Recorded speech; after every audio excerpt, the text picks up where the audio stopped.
जय सद्गुरुदेव, जय पच्चरणम। मेरे सद्गुरु की वाणी अखिल भारतीय संत मत सत्संग, पंजीकृत दिल्ली। एवं बहुविधा यज्ञा वितता ब्रह्मणो मुखे, करम जान विधि तान सर्वानेवम ज्ञात्वा विमोक्ष्यसे। श्री भगवान अर्जुन से कहते हैं, मैंने तुम्हें यज्ञ के जो अनेक प्रकार बतलाए हैं, उनका वेदों में बहुत ही विस्तार पूर्वक निरूपण किया गया है। परंतु हमें उस विस्तार से क्या मतलब है? बस यही बात ध्यान में रखनी चाहिए कि जो कर्म निष्काम भाव से किए जाते हैं, वही वास्तव में यशस्वी होते हैं, और ऐसे कर्म स्वभावतः बंधक नहीं होते। कर्म ज्ञान का ईंधन है। सत्य ज्ञान, आत्मबोध भी साधन द्वारा ही प्राप्त होता है।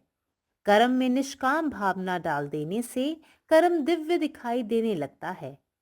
चित्त शुद्धि से किया हुआ कर्म दिव्य होता है। उसका पाप पुण्य बाकी नहीं रहता। नहीं तो कर्म का कितना बोझ, कितना जोर हमारी बुद्धि और हृदय पर पड़ता है, किसी से छिपा नहीं है। जिस प्रकार समुद्र का प्रवाह जोर से जमीन में धंसकर खाड़ियां बना देता है, उसी तरह कर्म का यह जंजाल चित्त में घुसकर क्षोभ पैदा करता है। सुख दुख के द्वंद्व निर्माण होते हैं। सारी शांति नष्ट हो जाती है। कर्म हुआ और होकर चला भी गया, परंतु उसका वेग बाकी बचा ही रहता है। कर्म चित्त पर हावी हो जाता है, फिर उसकी नींद हराम हो जाती है। परंतु ऐसे इस कर्म में यदि निष्काम भाव मिला दें, तो फिर चाहे जितने कर्म करें, उनका श्रम नहीं मालूम होता। मन ध्रुव की तरह स्थिर, तेजोमय और शांत बना रहता है। कर्म में निष्काम भाव डाल देने से वह अकर्म हो जाता है, मानो कर्म करके फिर उसे पूछ दिया हो। Lord Krishna says, all these various kinds of yajnas are given in the Vedas, the revelation of Brahman or absolute truth. In the world, no two different activities produce the same result. Naturally, therefore, when the 12 different yajnas described are each conspicuously different from the others, they must all be producing not an identical result, but a series of different effects.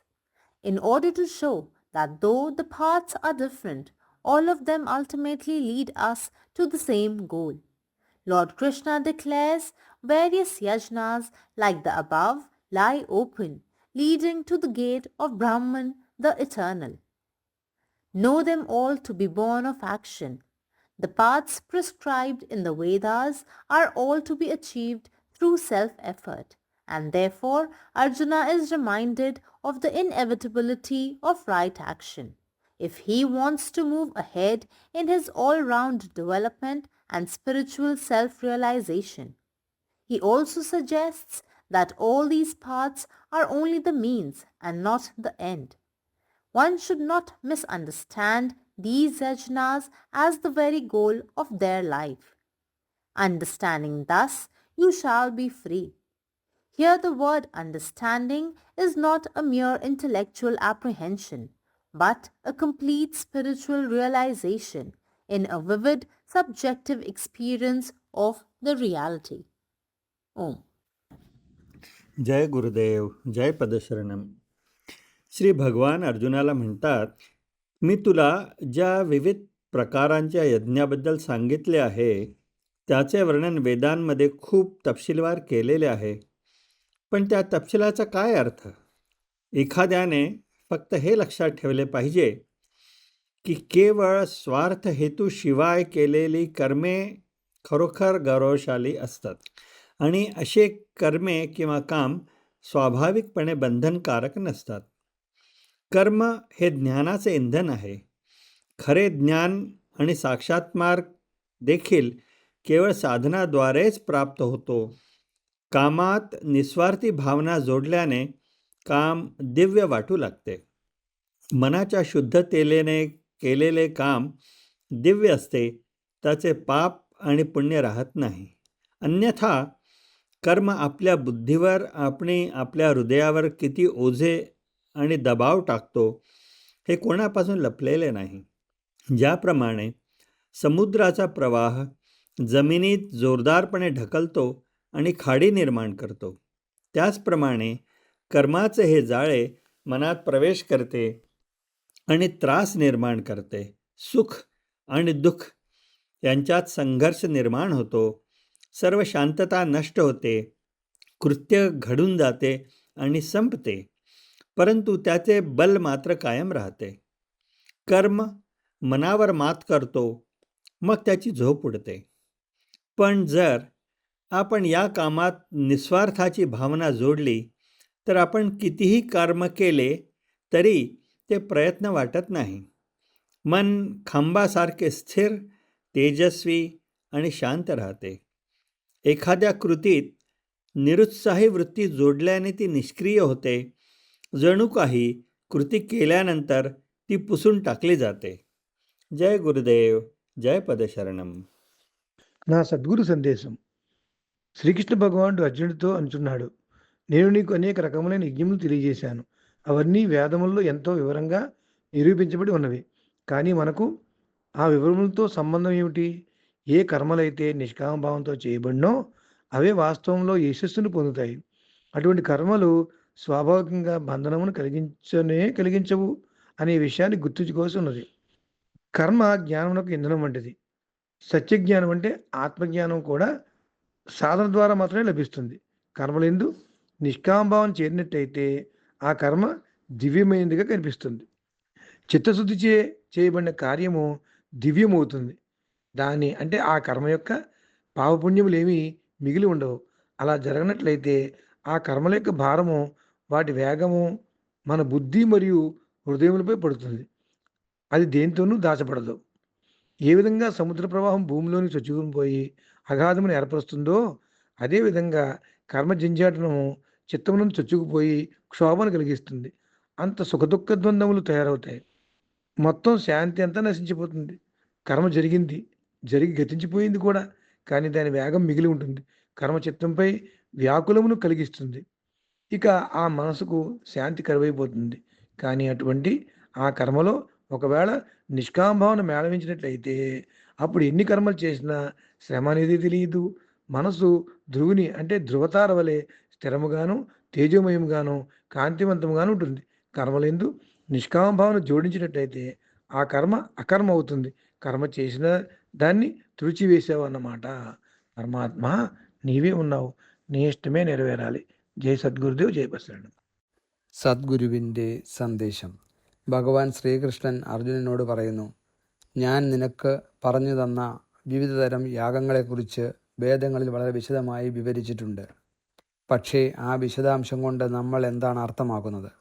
സ്വാർത്ഥമായ ഉദ്ദേശ്യമില്ലാതെ ചെയ്യുന്ന കർമ്മങ്ങൾ മാത്രമേ യഥാർത്ഥത്തിൽ മഹത്വമുള്ളതാകുന്നുള്ളൂ എന്നും അത്തരം കർമ്മങ്ങൾ സ്വാഭാവികമായും ബന്ധനകരമല്ലെന്നും ഒരാൾ മനസ്സിൽ സൂക്ഷിക്കണം.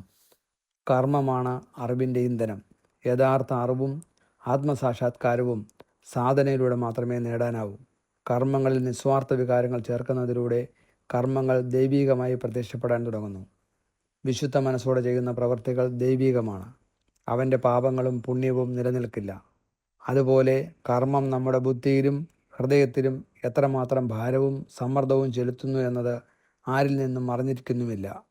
കടലിൻ്റെ ഒഴുക്ക് കരയിലേക്ക് തള്ളിക്കയറി ഉൾക്കടലുകൾ സൃഷ്ടിക്കുന്നത് പോലെ കർമ്മത്തിൻ്റെ കെണിയിൽപ്പെടുന്ന മനസ്സിൽ ദുഃഖം സംജാതമാകുന്നു. സന്തോഷത്തിനും ദുഃഖത്തിനും ഇടയിൽ സംഘർഷങ്ങൾ ഉണ്ടാകുന്നു. എല്ലാ സമാധാനവും നശിപ്പിക്കപ്പെടുന്നു. ഒരു പ്രവൃത്തി സംഭവിച്ചു, അത് കഴിഞ്ഞു, പക്ഷേ അതിൻ്റെ ശക്തി നിലനിൽക്കുന്നു.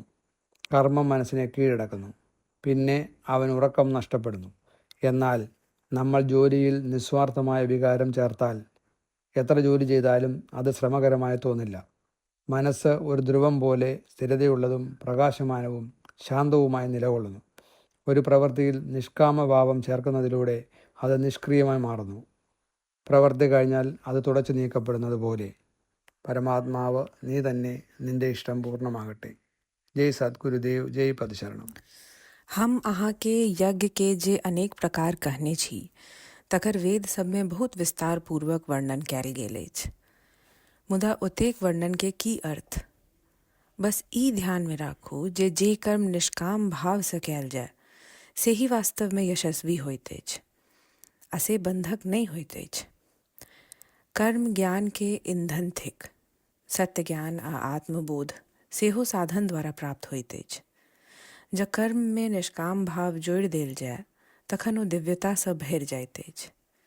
चित्त शुद्धि सँ कयल गेल कर्म दिव्य होइत अछि। एहन कर्म में पाप पुण्य के हिसाब नहीं रहैत अछि, नहीं तऽ कर्म के भार आ प्रभाव बुद्धि एवं हृदय पर भारी पड़ैत अछि। जै तरहें समुद्र अपन वेग सँ भूमि के काटि कऽ खाड़ी बना दैत अछि, ओहिना कर्म के जंजाल चित्त में प्रविष्ट भऽ कऽ क्षोभ उत्पन्न करैत अछि। सुख दुख के द्वंद्व बनि जाइत अछि, शांति नष्ट भऽ जाइत अछि। कर्म भेल आ संपन्न सेहो भऽ गेल, मुदा ओकर प्रभाव चित्ते पर रहि गेल। चित्त अशांत भऽ जाइत अछि, निद्रा हेरा जाइत अछि। मुदा जँ एहि कर्म में निष्काम भाव मिला देल जाय तखन चाहे कतको कर्म कयल जाय श्रम नहीं बुझाइत अछि। मोन ध्रुव तारा जकाँ अचल तेजोमय आ शांत भऽ जाइत अछि। निष्काम भाव सँ कर्म अकर्म भऽ जाइत अछि, मानो जेना किछो कयल गेल हुए आ ओकरा मिटा देल गेल हुए। अखिल भारतीय संत मत सत्संग पंजीकृत दिल्ली, मुख्यालय B20 CC colony, Rana Pratap Bagh के सामने, दिल्ली। सत्संग आश्रम संत यशरूप तपोभूमि परिसर, अनंगपुर, जिला फरीदाबाद, हरियाणा।